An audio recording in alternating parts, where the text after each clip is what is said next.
يسر وبتمم بالخير ولا حول ولا قوة إلا بالله وصلى الله على محمد وعلى آله وصحبه وبارك وسلم والحمد لله رب العالمين أما بعد. InsyaAllah pada hari ini kita akan bicara secara ringkas sahaja berkaitan tentang waqaf.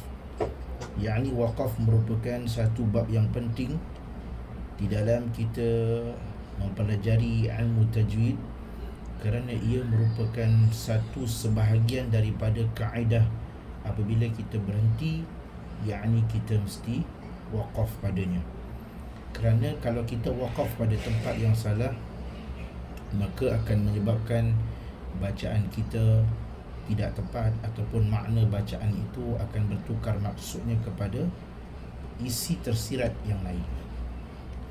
Kita akan pergi kepada satu-satu bahagian.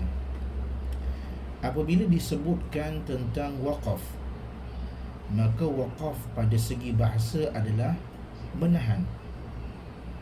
Waqaf maksudnya adalah menahan daripada segi bahasa. Apabila dia menahan, maknanya dia menghalang sesuatu. Daripada segi istilah, yakni memutuskan ataupun menghalang suara. Boleh juga disebut sebagai menahan suara. Menahan suara bacaan di akhir perkataan kadar masa dapat bernafas pada adatnya serta berniat untuk menyambung semula bacaan. Kita lihat pada segi istilah ini, kita perlu faham betul-betul memutuskan suara bacaan di akhir perkataan. Apa maksud memutuskan bacaan di akhir perkataan? Ini kita tengok kepada Al-Quran. Okey, kita pergi kepada surah Al-Fatihah ataupun kita pergi kepada Al-Fatihah. Okey, kita lihat Bismillahirrahmanirrahim. Bismillahirrahmanirrahim. Memutuskan suara pada akhir kalimah, yakni akhir huruf ni kita tak akan baca nirrahimi, kita akan baca rahim. Dan kita berhenti serta mengambil nafas pada adatnya. Berhenti di sini tak adalah berhenti terlalu lama, yakni pada adat kebiasaan kita dengar orang baca Quran, ataupun kita selalu membaca Al-Quran, ataupun guru kita ajar kita membaca Al-Quran, yakni berhenti ambil nafas macam biasa. Cuma tidaklah terlampaulah lama, sekadar tarik nafas dan sambung, serta mesti kena berniat untuk menyambung bacaan. Kalau kita Bismillahirrahmanirrahim, kemudian kita berhenti dan tutup Quran, kemudian kita pergi ke mana-mana, maka ia tidak dikira sebagai berniat untuk menyambung bacaan. Menyambung bacaan mesti dengan kadar waktu itu juga. Contoh, Bismillahirrahmanirrahim. Alhamdulillahi Rabbil Alamin. Ar-Rahmanir-Rahim. Yang itu pun sama. Okey, kita lihat kepada nota kita. Memutuskan suara bacaan di akhir perkataan, kadar masanya, yakni tempoh berhenti tu boleh bernafas, tarik nafas dan keluar pada adatnya, serta berniat untuk menyambung semula bacaan. Itu waqaf. Kemudian kita pergi kepada waqaf terbahagi kepada 4 bahagian. Yang ni yang kita nak bahaskan satu persatu. Waqaf terbahagi kepada 4 bahagian. Yang pertama, waqaf ikhtiari, ataupun dalam bahasa Melayu waqaf ikhtiar. Ikhtiar ni kalau kita dalam bahasa Melayu waqaf pilihan. Waqaf atas ikhtiar kita, atas kehendak kita, atas pilihan kita. Dalam bahasa Melayu ikhtiar ni maksudnya pilihan ataupun kita punya kehendak diri kita. Waqaf yang pertama waqaf ikhtiyari, waqaf yang kedua waqaf idtirari ataupun waqaf darurat. Darurat ni waqaf kecemasan. Ini kita akan bahaskan. Yang ketiga waqaf intizari ataupun intizari, dan yang keempat waqaf ikhtibari, ikhtibar ataupun waqaf pengajaran. Okey, kita pergi kepada satu persatu. Apakah yang disebut dengan nama waqaf ikhtiyari? Waqaf ikhtiyari ni adalah waqaf yang dipilih oleh individu, dipilih oleh pembaca. Sebab itu, iaitu waqaf pilihan yang dilakukan oleh individu. Memang dia nak berhenti kat situ. Okey, contohnya, okey, kita pergi kepada Al-Quran. Okey, biasa kita nak berhenti Bismillahirrahmanirrahim. Kenapa kita berhenti dekat him ni? Memang pilihan kita nak berhenti situ. Alhamdulillahi Rabbil Alamin. Memang kita berhenti kat situ. Memang kenapa berhenti kat situ? Memang saya nak berhenti kat sini. Nanti kita akan bahaskan. Sebab waqaf ikhtiar ni ada 4 bahagian. Cuma itu pilihan kita. Kita memang berhenti tanpa sebab, tanpa apa-apa alasan. Memang kita berhenti di situ. Ar-Rahmanir-Rahim. Okey. Yang seterusnya kita lihat, itu waqaf ikhtiyari yang pertama. Yang kedua waqaf idtirari. Idtirari yakni waqaf terpaksa, darurat orang panggil, kecemasan, yang dilakukan oleh pembaca kerana kehabisan nafas, terbersin, menguap, termasuklah terbatuk, tersedak dan sebagainya, yang menyebabkan kita berhenti bukan kerana pilihan kita, kerana atas sebab alami ataupun atas sebab-sebab faktor-faktor yang lain, seperti batuk, bersin, sesak nafas, terhabisan nafas, menguap dan sebagainya, yang menyebabkan kita terpaksa untuk berhenti, darurat.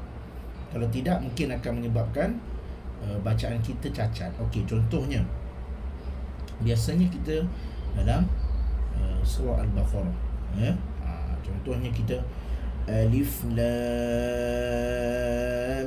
Mim Dzalikal kitabu la raiba fihi hudan lil muttaqin.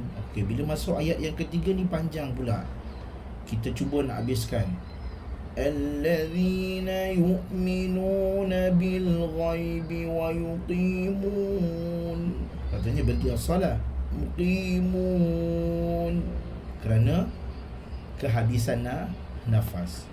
Ataupun kita alladzina yu'minuna bil ghaib, terbatuk terbatuk ataupun terbersin. Maka di sini kita kena sama ada ulang balik sekiranya ayat itu tidak sempurna, ataupun biasanya bila kes-kes begini kita berhenti tanpa pilihan kita, bukan berhenti kerana pilihan. Jadi di sini kita kena ulang balik sehingga kita dapat apa yang kita nak. Sebab kita berhenti itu kerana kecemasan, bukan atas kehendak diri. Maka itu namanya waqaf idtirari ataupun waqaf darurat. Yang ketiga ni jaranglah berlaku, melainkan sekiranya seseorang itu pelajar ataupun nak belajar qiraat.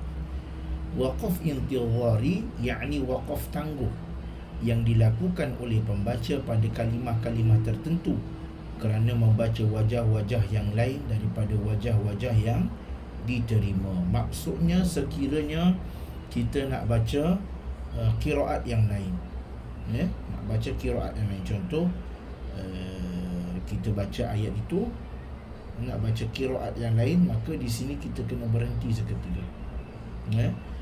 Yang ni jarang ada dan tidak diamalkan.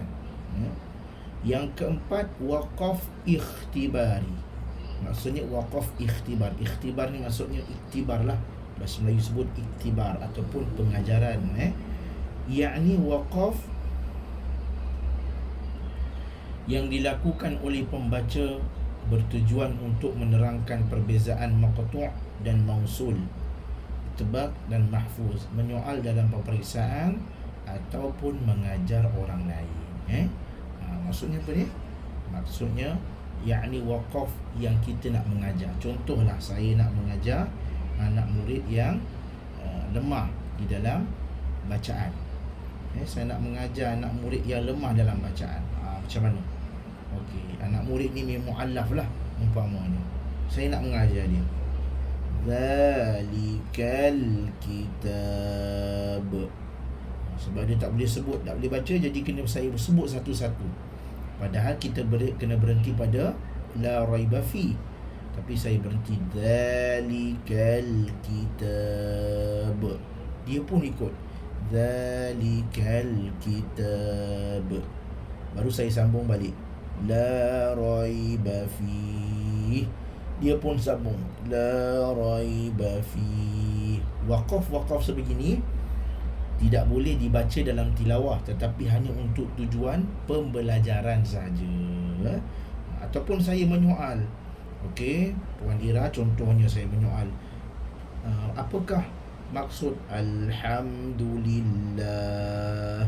Apa hukum alhamdulillah? Walaupun kita tak boleh berhenti pada alhamdulillah ni, kita sepatutnya berhenti alhamdulillahirabbil alamin, biasa kita baca, tapi kita berhenti kerana saya nak menyoal, nak mengajar, ataupun nak memberitahu sesuatu.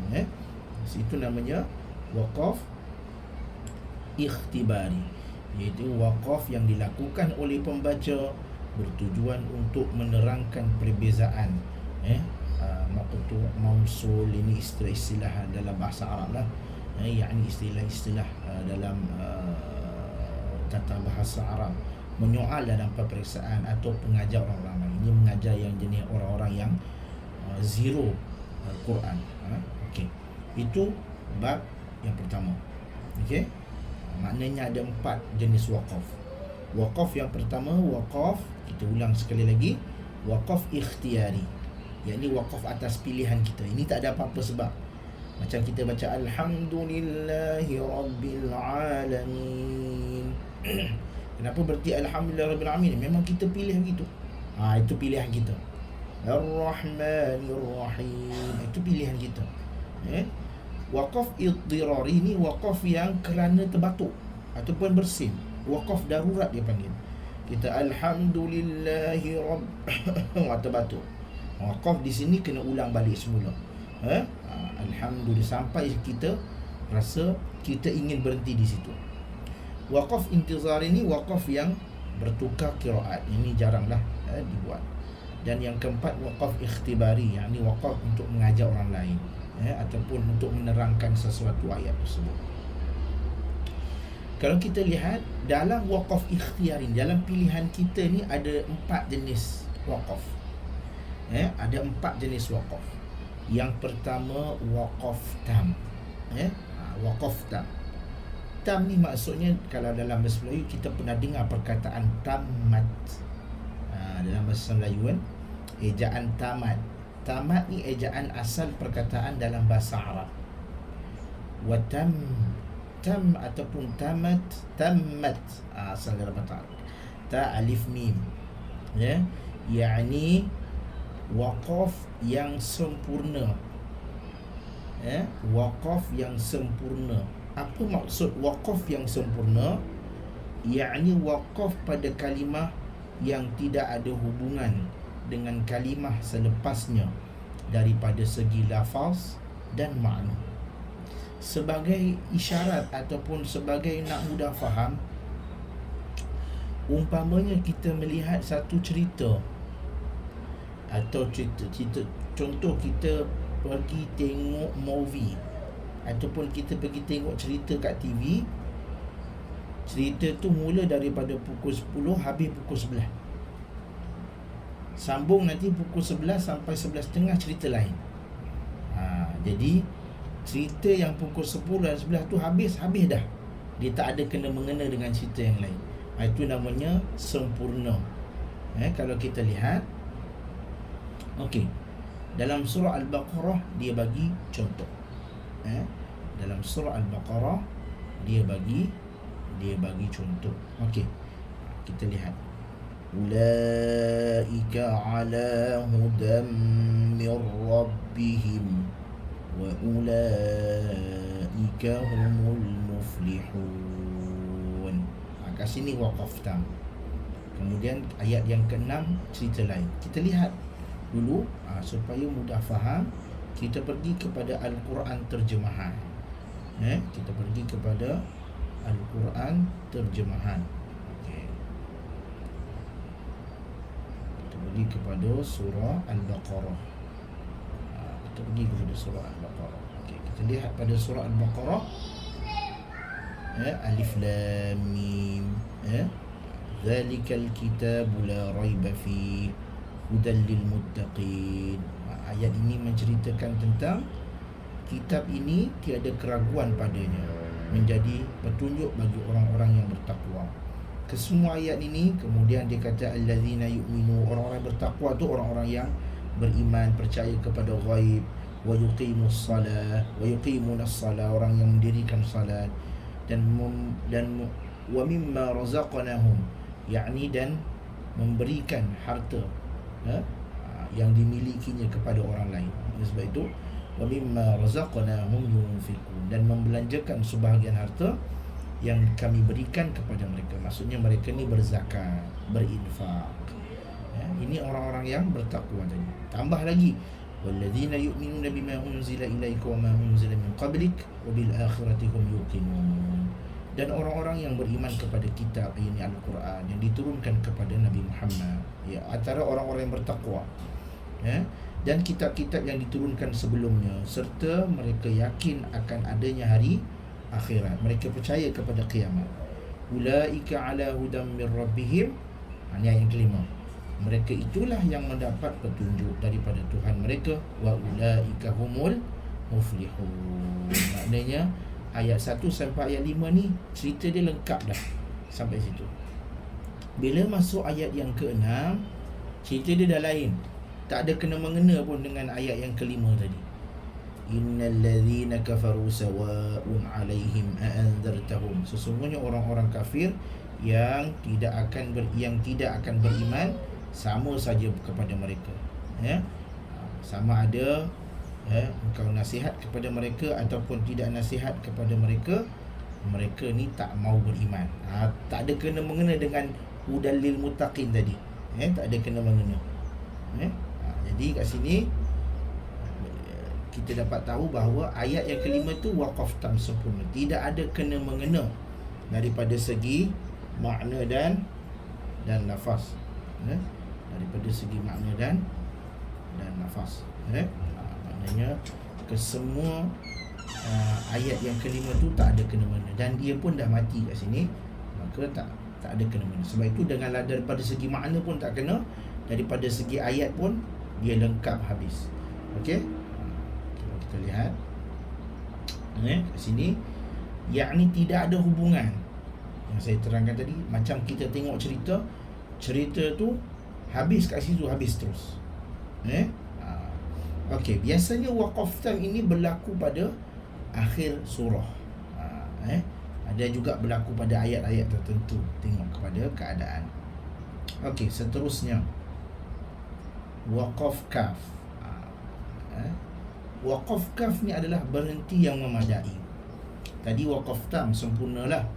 Waqaf kaf ni berhenti yang memadai, iaitu waqaf pada kalimah yang tidak ada hubungan dengan kalimah selepasnya, tetapi ada hubungan daripada segi makna. Umpamanya macam kita tengok cerita berepisod. Cerita berepisod. Kalau kita tengok cerita berepisod, contohnya pukul 7 sampai 7.30. Biasa kita tengok pukul 7 sampai 7.30. Cerita tu habislah. Nanti besok kita tengok lagi pukul 7 sampai 7.30. Cerita yang sama ataupun penyambungan episod, cuma hari berlainan. Semalam kita tengok hari Isnin, besok kita tengok hari Selasa, tapi dalam situasi yang sama ataupun masih lagi dalam kes yang sama, dalam drama yang sama, cuma dia berepisod. Umpamanya kalau kita lihat, dia bagi lagi, innal ladzina kafaru sawa'un 'alaihim a anzartahum am lam tunzirhum la yu'minun. Okay, kita lihat dalam ayat ini, ayat yang ke-6, dia kata orang-orang kafir yang tidak akan beriman, mereka ni sama saja, kamu nasihat ke, kamu tak nasihat ke, mereka tetap akan tidak beriman. Kenapa dia cakap macam itu? Kenapa Allah kata Nabi ni kalau bagi nasihat ke orang kafir ni, mereka ni tetap tak terima? Sebab apa? Sebab ada episod dia yang lain. Sambungan dia, khatamallahu ala qulubihim wa ala sam'ihim, kerana Allah telah mengunci, khatama, tutup, telah menutup hati mereka, menutup pendengaran mereka, menutup penglihatan mereka. Allah tak bagi hidayah langsung. Sebab itulah Nabi ni awak bagi peringatan ke, tak bagi peringatan ke, mereka tetap tak beriman, kerana Allah telah menutup hati mereka. Itu sebab jawapannya. Maknanya cerita tadi tak, ayat tadi sempurna, kita berhenti kat situ, tapi ada ayat yang lain yang menyokong ataupun ayat tadi menyambung kisah yang sebelumnya. Ayat tadi menyambung kisah yang sebelumnya. Okey. Itu bab yang seterusnya. Itu namanya waqaf tam. Waqaf hasan, yakni berhenti yang baik. Yakni waqaf pada kalimah yang boleh memberi faham akan maknanya, tetapi ia jelas ada hubungan dengan kalimah atau ayat daripada segi lafaz. Daripada segi lafaz. Yang ni biasanya alhamdulillahi rabbil alamin. Ataupun saya bagi contoh yang simple. Okey. Biasanya waqaf hasan ni kalau kita lihat, kadang-kadang biasa kita jumpa sad lam ni macam ni. Perkataan sad lam ni. Fi qulubihim maradun fazadahumullahu marada. Kita berhenti kat sini. Walahum azabun alimun bima kanu yakdzibun. Dia berhenti yang maknanya dah faham dah. Contoh, dalam hati mereka terdapat penyakit hasad, maka Allah tambahkan fi qulubihim, dalam hati mereka maradun fazadahumullahu marada, maka Allah akan tambahkan penyakit itu kepada mereka. Dan mereka pula akan beroleh azab seksa yang tidak terperi sakitnya. Walahum azabun alim. Maknanya kat sini kita berhenti fi qulubihim maradun, yakni dalam hati mereka ada hasad, fazadahumullahu marada, dan Allah akan tambah lagi hasad kepada mereka, tambah lagi sifat itu kepada mereka, dan mereka akan ditimpa azab. Maknanya kita berhenti pada marathon ni sudah memadai. Macam kita tengok cerita, tengah tengok cerita tiba-tiba teriklan kejap. Bila iklan itulah boleh dikategorikan sebagai waqaf hasan. Tengah tengok cerita iklan 5 minit, tapi cerita tu sama balik, tapi dalam satu waktu yang sama. Macam ayat ni lah, dia berhenti sekejap tapi dalam ayat yang sama. Itu namanya waqaf hasan. Yang keempat, waqaf qabih. Waqaf qabih ni waqaf yang tidak baik. Bukanlah maksudnya tidak baik ni apa, waqaf yang boleh memberi salah faham kepada maknanya. Contohnya iaitu waqaf pada kalimah yang tidak memberi faham akan maknanya. Maknanya tak faham apa dia, kerana berhubung kuat dengan kalimah seterusnya daripada segi lafaz dan makna. Contoh, kita berhenti pada alhamdulillah, bolehlah faham lagi, tetapi alhamdu, segala puji kat siapa? Tak faham. Contoh, kita pergi kepada surah Al-Fatihah, kita pun baca Bismillahirrahmanirrahim, Alhamdulillahi Rabbil Alamin, Ar-Rahmanirrahim, Maliki Yawmiddin, Iyyaka na'budu wa iyyak. Hanya kepadamu kami sembah, dan iyyaka na'budu wa iyyak, berhenti situ pula. Jadi kat sini hanya kepadamu kami patuh dan hanya kepadamu kami memohon pertolongan. Iyyaka na'budu wa iyyak, dan hanya kepadamu siapa pula. Jadi ayat tu tergantung, boleh menyebabkan salah faham kepada makna dan menyebabkan kekeliruan pada sesiapa yang mendengarnya. Lebih-lebih lagi kalau yang mendengar tu orang Arab yang buta, dia tak faham kenapa berhenti ke situ, tak faham. Macam kita cakap lah, Ali dengan Abu makan roti Bengali di bawah rumah, ayat panjangnya. Kalau kita berhenti Ali dan Abu makan, boleh lagi faham, tapi tak lengkap. Ali dan Abu makan roti Bengali, Ali dan Abu makan roti Bengali, bolehlah faham. Di bawah rumah, maksudnya Ali dan Abu makan roti Bengali di bawah rumah. Tapi kalau kita berhenti pada tempat yang salah, maka dia akan jadi dua makna berbeza. Ali dan Abu makan roti Bengali di bawah rumah, jadi ada dua makna. Ali dan Abu makan roti, kemudian ada Bengali pula bawah rumah. Kat sini ada dua makna yang berbeza. Sebab tu kita kena waqaf pada tempat yang betul, supaya makna itu tidak keliru dan salah faham. Okey, kita pergi kepada yang seterusnya, yakni waqaf Jibril. Kat sini ada waqaf Jibril.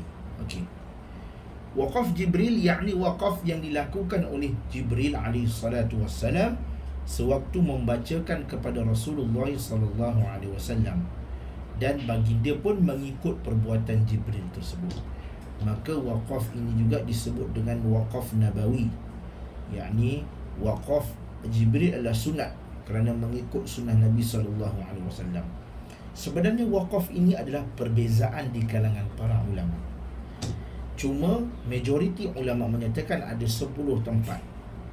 Yang pertama, fastabiqul khairat, pada ayat surah Al-Baqarah ni, ayat 148. Fastabiqul khairat, ni ayat yang pertama. Okey, kemudian kita pergi kepada ayat yang seterusnya dalam surah Ali Imran, sama juga, qul sadaqallah, itu waqaf Jibril. Sama lagi sekali surah Al-Maidah, fastabiqul khairat, maknanya ada dua kalimah yang sama. Qul sadaqallah, fastabiqul khairat, berlumba-lumbalah kamu membuat kebaikan. Kemudian surah Al-Maidah lagi, qala subhanaka ma yakunu li an aqula ma laysa li bihaqq. Biasa kita jarang pun sambung kerana kita nafas pendek. Okey, kemudian sama lagi, qul hadhihi sabili ad'u ila Allah, pada surah Yusuf. Kita sambung lagi pada surah Ar-Ra'd, kemudian sambung pada surah Ar-Ra'd, kadzalika yasrifu Allahu al-amthal wal an'amu khalaqaha la yastawun, sajadah. Fahashara fanada, biasa kita sambung fahashar fanada. Pada surah Al-Qadar, Lailatul Qadri khairum min alfi syahrin, ataupun alfi syahr. Maka kat sini ini merupakan ayat-ayat surah Sajadah. Cuma kita kena ingat, okey, dalam surah Sajadah ni, saya pusingkan ni.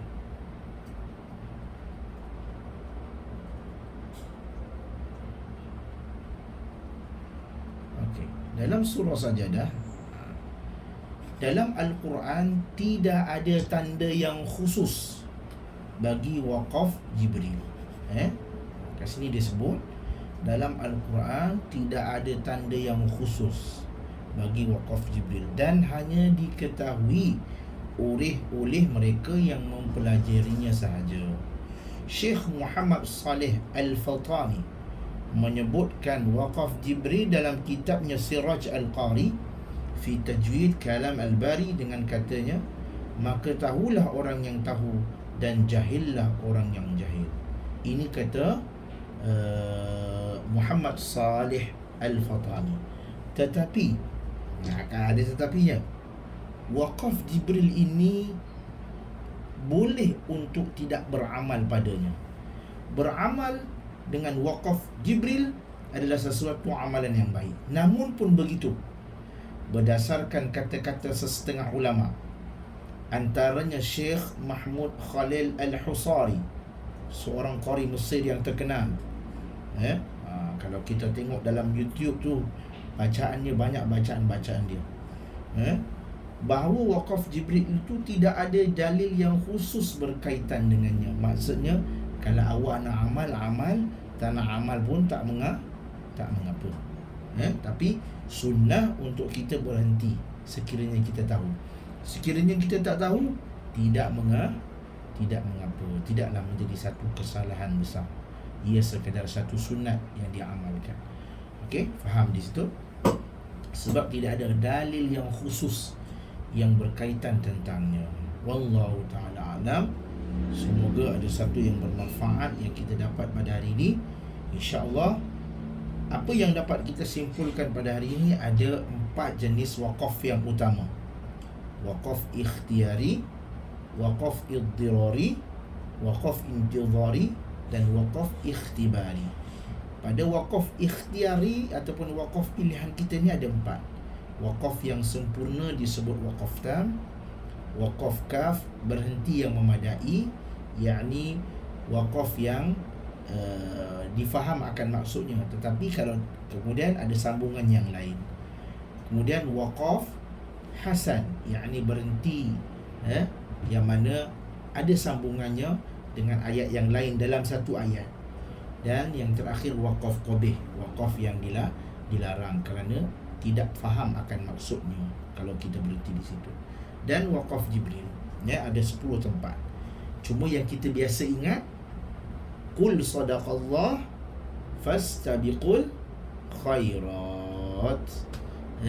Dalam Al-Quran pun sudah ada tanda-tanda tu, maknanya kita berhenti sajalah.